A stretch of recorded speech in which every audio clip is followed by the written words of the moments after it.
M Q M Pakistan کے سربراہ خالد مقبول صدیقی کراچی میں پریس کانفرنس کر رہے ہیں۔ ان کو زندگی کی ہر شعبے میں پیچھے رکھنے، ان کو کم گنے جانے، ان کی نمائندگی کو صرف 25% کر دینے، وہ شہر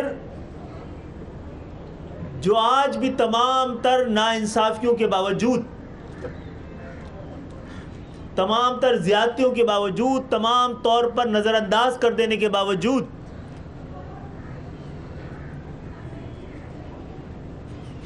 بڑے بڑے سرکاری آپریشنز کو بغیر وجہ کے بھگت لینے کے باوجود آج بھی بڑی ذمہ داری کے ساتھ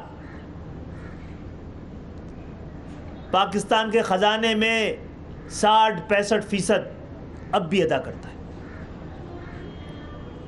جو سندھ کے ریونیو کا 95-97% ادا کرتا ہے۔ ہمیں کبھی کبھی لگتا ہے کہ کراچی کے ساتھ زیادتیوں، ناانصافیوں پر شاید کوئی قومی اتفاق رائے موجود ہے۔ بات سنی بھی جا رہی ہوتی ہے لیکن اس پہ عمل درآمد نہیں ہو رہا ہوتا۔ تو ہماری آج کی پریس کانفرنس کا ایک مقصد یہ بھی ہے حکومتوں سے، ریاستوں سے سب سے پوچھنا کہ بھائی کوئی ایسا قومی کوئی اتفاق رائے ہو گیا ہے تو کراچی کی عوام کو ضرور بتا دیا جائے۔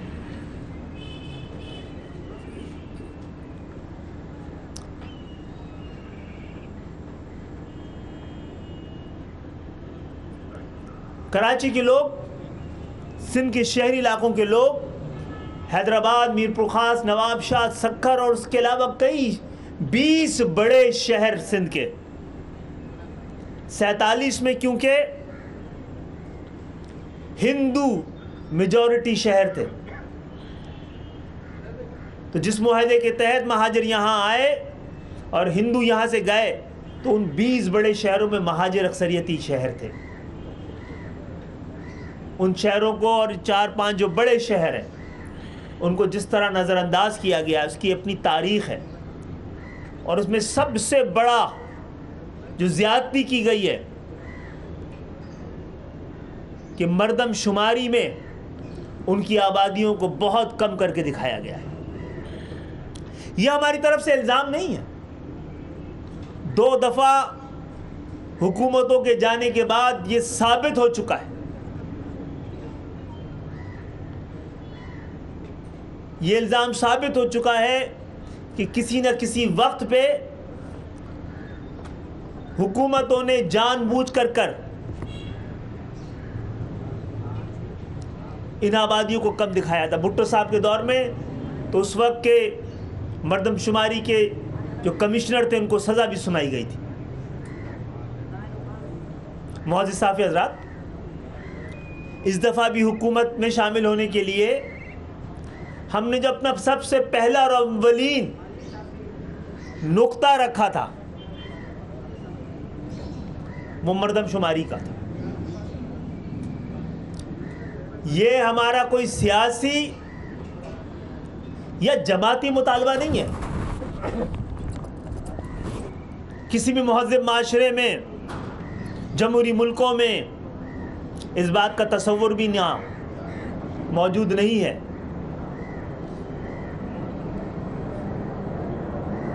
کہ لوگ لاپتہ ہوں۔ ہم نے اپنے ان 100-125 کارکنان جو لاپتہ ہیں، آپ بھی بتائیے، میڈیا بھی بتائے، حکومت اور ریاست بھی بتائے، کیا اپنے لاپتہ ساتھیوں کی بازیابی کا مطالبہ کرنا غیر آئینی، غیر اخلاقی، غیر اسلامی ہے؟ کیا کسی اور سیاسی جماعت کے ساتھ ایسا ہو رہا ہے؟ لیکن ہم نے مردم شماری کے مطالبے کو، اس مطالبے پہ بھی فوقیت دی۔ ہمارا پہلا مطالبہ یہ نہیں ہے کہ ہمارے انپریزیڈنٹڈ کسی کے ساتھ نہ ہوا ہو جو ہمارے ساتھ ہوا ہے کہ ہمارے آفیسز بند ہیں. یہ مطالبہ بھی پہلے مطالبے کے طور پہ ہم نے نہیں رکھا تھا. ہم یہ مطالبہ تو نہیں کر رہے نا کہ ہم سے کیے گئے وعدے کے مطابق کابینہ میں ہمارے ایک فرد کا اضافہ ہونا چاہیے. یہ مطالبہ پہلے دن سے بھی ہمارا نہیں تھا. ہم سے کہا گیا تھا کہ آپ کی کابینہ میں موجودگی حکومت کو مستحکم کرنے کا باعث بنے گی اور جمہوریت کو مستحکم کرنے کا باعث بنے گی. ہم ایک ایسے مطالبہ, ہم نے اپنا اولین مطالبہ کہا تھا کہ جو نہ صرف سندھ کے شہری علاقوں بلکہ پورے پاکستان کی بقا کے لیے اور استحکام کے لیے بڑا ضروری ہے, کیونکہ یہ شہر جو بڑی ذمہ داری کے ساتھ پورے ملک کو چلا رہا ہے, اگر اس کی آبادی بھی صحیح نہیں گنی گئی اور وہاں اس آبادی کی بنیاد پر وسائل کی الیکیشن بھی صحیح طرح نہیں کی گئی, تو یہ شہر جو آہستہ آہستہ گزشتہ 15 سالوں میں ایک بڑے دیہات کی شکل اختیار کرتا جا رہا ہے, ڈوب رہا ہے, ٹوٹ رہا ہے, اپنے حصے کے تمام ٹیکس دے رہا ہے, پانی کا ٹیکس دیتا ہے اور پانی نہیں ملتا,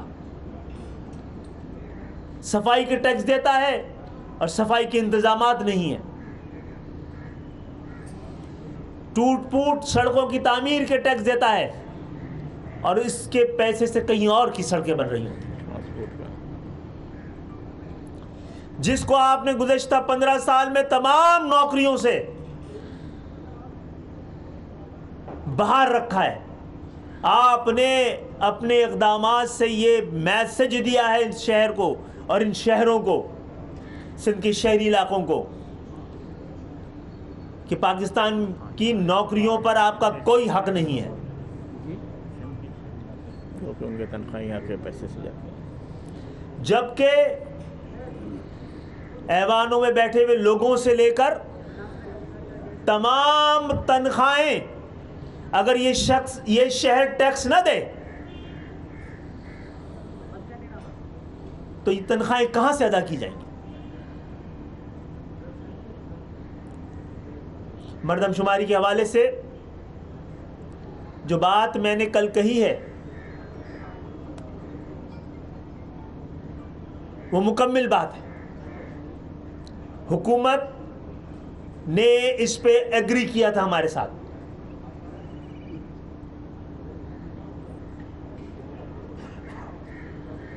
اور آخر وقت میں بھی جو بات چیت ہوئی تھی وہ اس سے مختلف ہوئی تھی,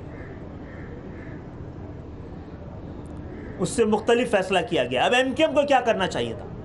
جس وقت کابینہ میں یہ فیصلہ ہوا ہے اسی وقت کابینہ میں موجود ایم کیو ایم کے نمائندے نے, ایم کیو ایم کے وزیر نے اس میں نہ صرف شدید احتجاج کیا, بڑا سخت قسم کا اختلافی نوٹ بھی لکھا ہے.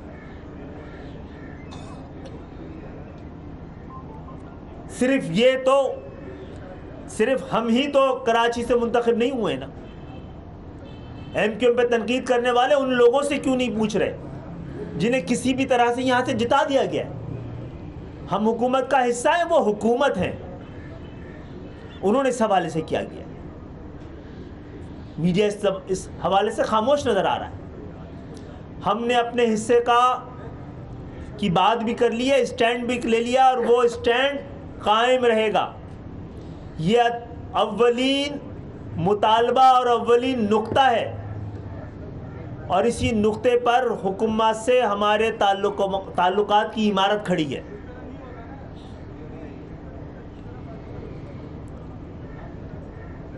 تو ہم نے فیصلہ کیا ہے کہ اس عوامی مطالبے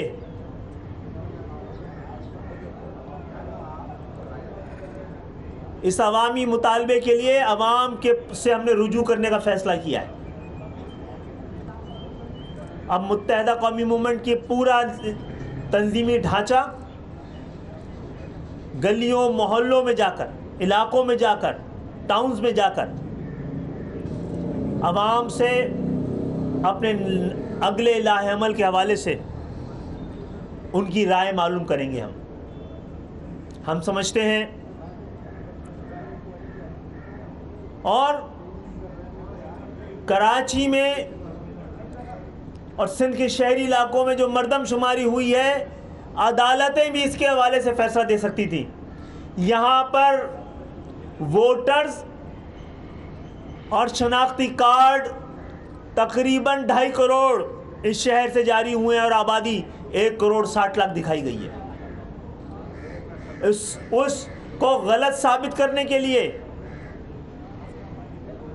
کسی دوبارہ مردم شماری کی نہیں، وہ اتنے بڑی ثبوت موجود ہیں کہ یہاں پر آبادی کو غلط بلکہ آدھا دکھایا گیا ہے۔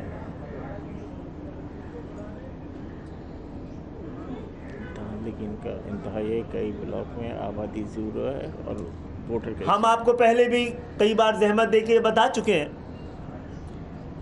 کہ کراچی میں کئی ایسے بلاکس موجود ہیں سینسس کے جہاں پر ووٹر تو موجود ہے 100 سوا 100 آبادی زیرو دکھائی گئی ہے۔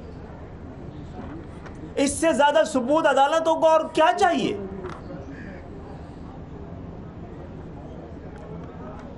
تو ہم نے اپنے تحفظات، اپنے اعتراضات اور اپنا لاہ عمل حکومت کو بتا دیا ہے اور عوام سے ہم رائے لینے جا رہے ہیں۔ ہمارا عوام کے ساتھ کھڑے ہو کر اس معاملے میں کوئی حتمی فیصلہ انشاءاللہ ہم بہت جلد کر پائیں گے، اور حکومت کو بھی یہ موقع دینا چاہتے ہیں کہ وہ بتائے، لیکن اس کے لیے وقت ہاتھ سے نکل رہا ہے، اس کے بھی اور ہمارے بھی، کہ اس کے پاس جو آئینی آپشن ہے جو ہم نے بتائے، تمام قانونی نکات ہیں، قانونی گنجائش ہے، آئینی آپشن ہے، قانونی آپشنز ہیں، حکومت اس کو لینے میں کس وجہ سے تاخیر کر رہی ہے؟ جو کونسل آف کامن انٹرسٹ نے کہا تھا اور فیصلہ کیا تھا کہ 5% سیمپل آڈٹ کرایا جائے گا، اگر آپ نے حکومت نے، پچھلی حکومت اور اس حکومت نے اگر اس میں تاخیر کی ہے تو یہ کراچی کے لوگوں اور سندھ کے شہری علاقوں کے لوگوں کی وجہ سے نہیں ہے، ان کا قصور نہیں ہے۔ آپ اس کے لیے کوئی نہ کوئی راستہ نکالیں، اور ہم حکومت سے مخاطب ہیں۔ حکومت کے پاس تمام آپشن ہوتے ہیں، آئین قانون میں بھی تبدیلی کے، ترمیم کے، اور ہم کسی ترمیم کی بھی ہم سمجھتے ہیں ضرورت نہیں ہے۔